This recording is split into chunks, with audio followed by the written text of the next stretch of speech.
April 23rd, 1014. On the shore of Clontarf, Ireland, 7,000 Irish soldiers stand in silence. Before them, nearly 10,000 Vikings assemble, men hardened by sea raids, iron discipline, and centuries of conquest. By every rule of war, this should not be a fair fight. By every rule of numbers, it should already be decided. Their commander, Brian Boru, knows this. He knows he cannot break the Viking line by strength alone. He knows he cannot outmatch them in armor, nor overwhelm them in numbers. So he does not rush. He does not charge. He does not gamble everything on steel. Instead, Brian Boru chooses something far more dangerous. He chooses time. This is not a story about heroic last stands.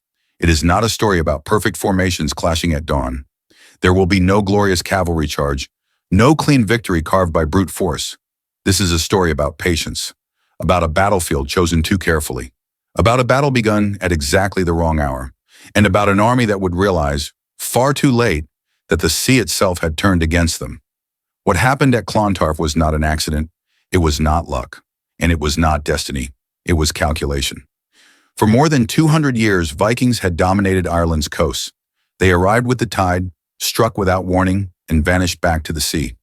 Monasteries burned, settlements fell, ports became Viking strongholds. Dublin itself was a Viking city. The sea was their greatest weapon. It gave them mobility. It gave them escape. And as long as the water was behind them, they were never truly trapped.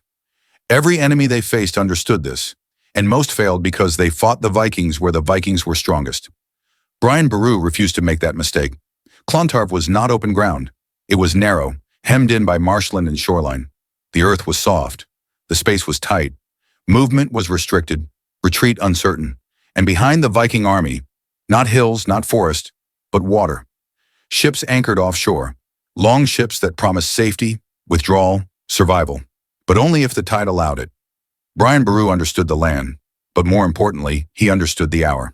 He did not rush to meet the Vikings at their landing. He waited. He waited as the morning advanced. He waited as steel met shield and the fight dragged on. He waited as the sea, slowly and silently, began to recede. At first, no one noticed. Men were too focused on survival, too focused on pushing forward, too focused on breaking the enemy line. The Vikings pressed hard, confident in their numbers and experience. The Irish line bent, slowly yielding ground. To an outside observer, it looked like weakness. It looked like a losing battle. But it was neither. It was delay. Every minute the fight continued, the battlefield changed, not by human hands but by nature itself. The water pulled back, the waves retreated, and the shoreline grew longer and longer and longer. Then the ships leaned. Then hulls scraped mud. Then the realization spread through the Viking ranks like cold fear. Their escape was disappearing. The sea that had always saved them was no longer there. There would be no clean withdrawal, no return to the ships, no second chance. The Vikings were no longer an army with a retreat. They were an army trapped between mud and men.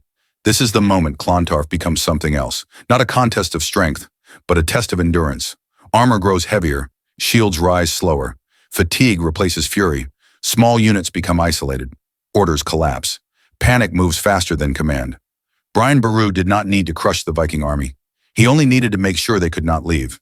What happened next would end more than a battle. It would end an era. When the fighting finally ceased, the Viking coalition was broken, their leaders dead, their power shattered beyond recovery. For the first time in 2 centuries, the Vikings would no longer decide Ireland's fate, not because they were weaker, not because they lacked courage, but because on one shore in 1014, they chose the wrong moment to fight, and time, patiently, relentlessly, finished the battle for Brian Boru. For more than 200 years, Ireland lived under a shadow cast from the sea. It did not arrive on horseback. It did not march across borders. It came silently, on long, narrow ships cutting through the mist. The Vikings arrived by longship. They struck where Ireland was weakest, along the coast. Monasteries burned before their bells could ring. Villages vanished before help could arrive. What could not be carried away was destroyed, not out of cruelty, but calculation. The sea made them unstoppable. It gave them speed when others marched, trade routes when others depended on roads, and most importantly, it gave them escape. By the time an army gathered, the Vikings were already gone, leaving smoke, silence, and fear behind them. Over generations, raids became settlements. Temporary camps became fortified ports. Ports became cities. Dublin was not Irish. It was Viking. Its streets spoke Norse. Its trade flowed outward to the wider Viking world. Its power came not from land, but from water. As long as the Vikings ruled the coast, they believed they ruled Ireland itself, because whoever controls the sea controls when wars begin and when they end. Irish kings rose and fell under this pressure. Some resisted, some allied. Many were broken. The Vikings did not need to conquer Ireland completely. They only needed to dominate its edges. And for 2 centuries that was enough, until one man understood the flaw in that belief. His name was Brian Boru. Brian Boru did not inherit Ireland. He assembled it, not with reckless violence, not with endless wars of pride, but with patience. He watched his enemies carefully. He studied how power truly moved across the island, and he understood something the Vikings did not. Strength wins battles, but control wins kingdoms. Brian Boru did not rush to challenge the Vikings at sea. That was where they were strongest. Instead, he targeted what fed them. Inland alliances were dismantled. Local rulers who relied on Viking backing were isolated. Trade routes were pressured. Supplies were denied. Slowly, methodically, Viking influence away from the coast collapsed. Not in one dramatic campaign, but in dozens of calculated decisions. This was not the war the Vikings were used to fighting. There were no quick raids to answer, no villages to burn and vanish from. There was only pressure, relentless, unyielding, closing in from every direction. By the early years of the 11th century, Brian Boru stood as the dominant power in Ireland. Inland Viking authority had been broken, but the coast remained. And as long as the coast remained Viking, the war was not truly over. Brian Boru knew this. The Vikings knew it too. So they prepared one final gamble. They would not fade quietly into history. They would not surrender influence built over generations. They would gather strength from across the sea, from Dublin, from Orkney, from the wider Viking world. They would fight not as raiders, but as an army, and they would choose the battlefield themselves, or so they believed. Brian Boru did not fear this confrontation, because while the Vikings still trusted the sea, he had learned to think beyond it. He did not need to defeat their ships. He did not need to conquer their cities. He only needed to take away the one advantage they had always relied on, the ability to leave. What followed was not a clash of empires. It was the collision of 2 understandings of power, one built on movement and escape, the other built on patience and control. And when these 2 visions met on the shore of Clontarf in 1014, only one of them would survive. They did not come as raiders. They came as an army. Across the sea, messages spread like fire. From Dublin, from Orkney, from the Isle of Man. A call was answered, not by farmers or youths, but by veterans. Men who had fought on foreign shores. Men who trusted iron, discipline, and numbers. Men who believed Ireland had slipped from their grasp and could be taken back. They did not come to defend Ireland. They came to reclaim it. Nearly 10,000 Viking warriors gathered under one purpose. This was no scattered raid, no seasonal expedition. It was a coalition. For generations, the Vikings had never needed unity. Their strength came from speed and surprise. But this time was different. This time they faced a king who had dismantled their power inland, a king who had isolated their allies, a king who refused to fight on their terms. To defeat him, they believed they needed only one thing: overwhelming force. Steel would decide the day. Numbers would break resistance. A direct clash would end the war. They believed Brian Boru would meet them head-on. They believed he would do what every other enemy had done, rush to stop them before they could spread inland. That belief would destroy them. The Vikings advanced with confidence. Their longships lined the coast. Their formations were dense, disciplined, experienced. They chose Clontarf believing it was ground they could dominate. Flat enough to deploy, close enough to the sea for safety, familiar terrain for men who had fought on coastlines their entire lives. They did not see a trap. They saw opportunity. Brian Boru saw something else. Clontarf was not open terrain. It was narrow. The fields were compressed, squeezed between marshland and shore. Movement was limited. Maneuver was difficult. The ground was soft, waterlogged in places, unstable under heavy armor. Not ideal for rapid advances, not forgiving for exhausted men. Behind the Viking army was the sea. Behind the Irish forces was solid ground. That single difference would decide everything. Brian Boru did not rush the fight. He did not strike the moment the Vikings landed. He did not contest the beach. Instead, he waited. He allowed the Viking army to fully deploy, to commit themselves inland, to anchor their confidence to the presence of their ships. Because as long as the Vikings believed retreat was possible, they would fight without fear. Brian Boru intended to take that belief away. He waited for the hour. He waited for the tide. Time passed. The morning wore on. The Vikings pushed forward, expecting resistance to crack under pressure. The Irish line bent, but did not collapse. It was not panic. It was patience. Each minute the fight continued, the battlefield changed. Not by human hands, but by nature itself. The sea began to pull back, slowly, quietly. At first, no one noticed. Warriors were focused on the men in front of them, on shields, blades, breath. Then ships began to shift. Then hulls scraped sand. Then the distance between water and shore grew, and grew, and grew. The Vikings had chosen Clontarf because of the sea. Brian Boru had chosen Clontarf because of the tide. This was not luck. This was understanding. Brian Boru knew that armies fight not only with weapons, but with assumptions. And the most dangerous assumption the Vikings carried was that the sea would always save them. As the tide fell, something else rose. Unease. Men glanced over shoulders. Officers hesitated. The certainty that had driven the advance began to fracture. The Vikings were still stronger on paper, still more numerous, still heavily armed. But strength without escape is fragile. By the time the Vikings realized what Clontarf truly was, they were already committed. Their army pressed forward into narrowing ground. Their ships sat farther away with every passing moment. The battlefield had closed around them, and Brian Boru had not yet fully struck. This was the genius of Clontarf. Not a sudden ambush, not a single brilliant maneuver, but a slow constriction, a battlefield that tightened with time, an enemy who marched deeper into disadvantage with every step. The Vikings believed they had chosen the battlefield.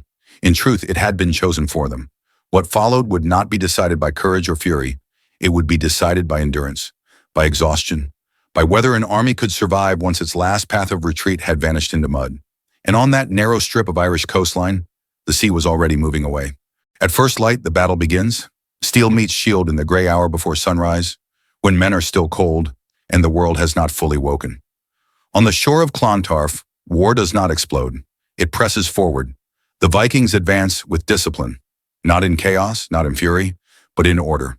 Heavy armor locks into formation, shields overlap. Veterans move as one, men who have survived dozens of battles and trust the weight of iron more than hope. This is what experience looks like. Every step forward is measured, every strike controlled. They expect resistance to break.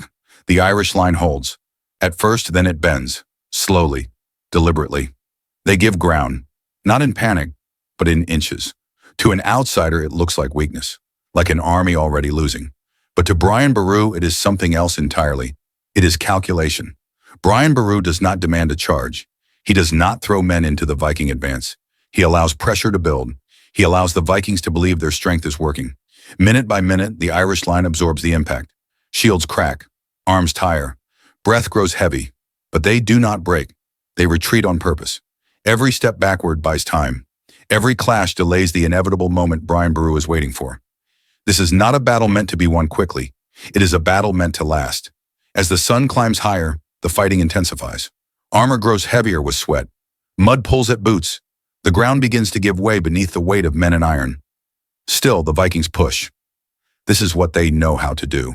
Break the enemy, force collapse, end resistance.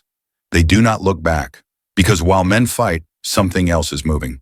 Something far larger than any army on the field. The wind rises. The sound of waves changes. Not louder, but farther away. The sea is withdrawing. At first, no one notices. Why would they? Swords are raised, shields are locked, men are dying. No one fights a battle while watching the tide.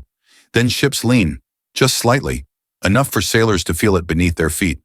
Then hulls scrape sand, a sound that does not belong in the middle of war, a sound that does not register immediately, but refuses to be ignored. The Viking escape route, their greatest advantage, is beginning to disappear, slowly, relentlessly. The longer the fight drags on, the worse their position becomes. But the Vikings do not know this yet. They are still advancing, still pressing, still convinced that time favors them. Brian Boru knows better. This is why he has waited. This is why he has given ground. Because every minute the battle continues, the shoreline stretches farther from the ships. What was once water becomes mud. What was once escape becomes distance. A few warriors glance back. They see something wrong, but cannot name it yet. Officers hesitate. The rhythm of the advance falters for a heartbeat, then resumes. But doubt has entered the line. The sea does not care about courage. It does not care about numbers. It moves according to its own laws. And those laws are now rewriting the battlefield. The Vikings had always trusted the coast. They had built their entire way of war around it. Strike, withdraw, survive. But Clontarf is changing. The ground narrows. The space compresses. Behind them, the sea pulls away. In front of them, The Irish line still stands. This is the moment the battle truly turns. Not with a charge, not with a command, but with a realization that comes too late. The Vikings are winning the fight in front of them, but losing the ground behind them. Brian Boru does not need to signal anything. He does not need to shout. The tide is doing the work for him. Every heartbeat, the window of retreat shrinks. Every clash locks the Viking army deeper into the trap. What began at dawn as a test of strength is becoming a test of endurance. And endurance, like the tide, always favors the patient.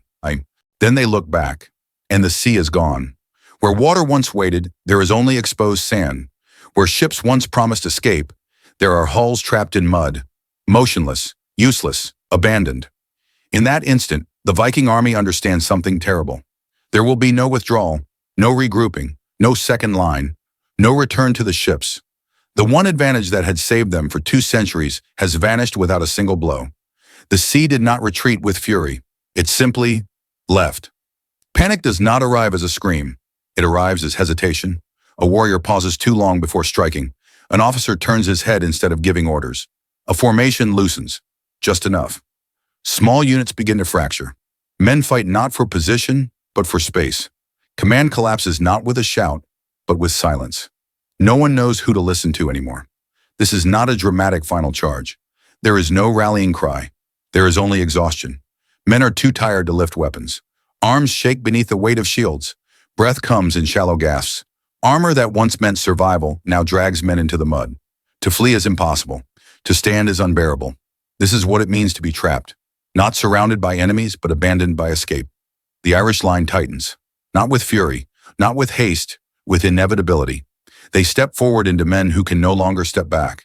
Every clash now has weight. Every fall is final. The Vikings are not being driven from the field. They are being erased from it. Some fight on out of pride, some out of fear, some because stopping would mean accepting what they already know. But courage cannot replace oxygen, and strength cannot replace space. The battlefield has shrunk to its final shape. By late afternoon, the noise fades. Not suddenly, gradually, like a storm passing after it has broken everything it touches. The Viking coalition is destroyed. Its leaders lie dead among their men. Its formations no longer exist. Its power, built over generations, is broken beyond recovery. This is not a retreat. It is an ending. And yet the cost is not finished.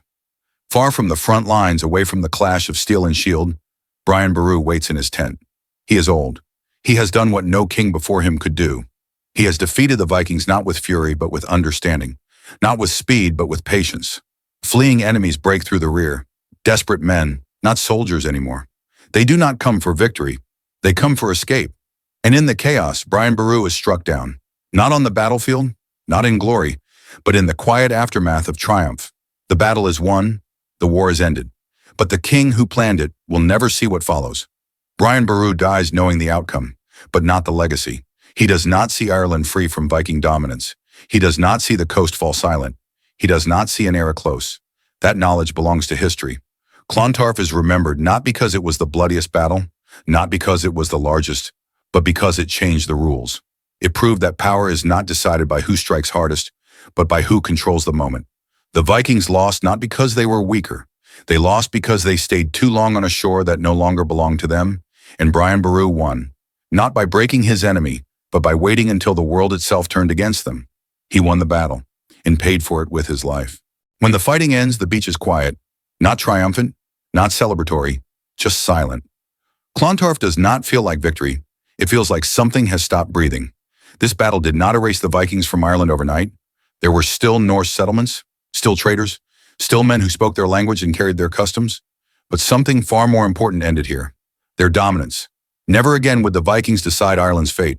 Never again would kings look to the coast and wonder when the next fleet would appear. Never again would the sea guarantee escape. For 2 centuries, water had been their shield. At Clontarf, it became their limit. What truly ended that day was not an army, but an idea. The idea that power belonged to those who moved fastest. The idea that retreat was always possible. The idea that the sea could solve every mistake. Clontarf shattered all of it. This battle proved a brutal truth. You do not always defeat an enemy by striking harder. You do not always win by charging first, or hitting fastest, or killing most. Sometimes, you win by waiting, by letting the battlefield change, by letting confidence rot into panic, by letting time do what force cannot. This was the lesson Brian Boru understood. Long before the first sword was raised, He did not defeat the Vikings with brilliance in a single moment. He defeated them by controlling every moment around it. Clontarf was not won at dawn. It was won in the hours before dawn, in the choice of ground, in the choice of timing, in the refusal to rush. By the time the Vikings realized the truth, there was nowhere left to go. The irony is simple. The Vikings did not lose because they stayed too long. They lost because they believed they could leave. As the waves returned to the shore, they wash over no banners, no armies, no kings, only sand, only water, only the memory of what happens when certainty meets patience. On this beach, swords did not decide history. Timing did. Empires often fall loudly, with fire, with collapse, with dramatic final moments. Clontarf was quieter than that. It ended an era not with spectacle, but with inevitability. The Vikings fought bravely. They fought hard. They fought as they always had, but the world they understood was already slipping away. Ireland would never again be shaped by Viking will. Its future would be decided inland, by kings who controlled territory, not tides, by power rooted in land, not escape. That shift begins here, on this stretch of coast where the sea failed to arrive in time. Every army believes it understands war. Every commander believes strength will save them. Clontarf stands as a warning written in mud and silence. If you mistake momentum for control, if you confuse power with speed, if you assume retreat will always be possible, time will eventually correct you. Because time does not negotiate. It does not hurry. It does not care how strong you are. It only waits until you are in the wrong place at the wrong moment. And when that moment comes, there is no charge heroic enough to undo it. This beach has seen armies rise and fall, but it remembers only one thing, not who fought harder, but who waited longer.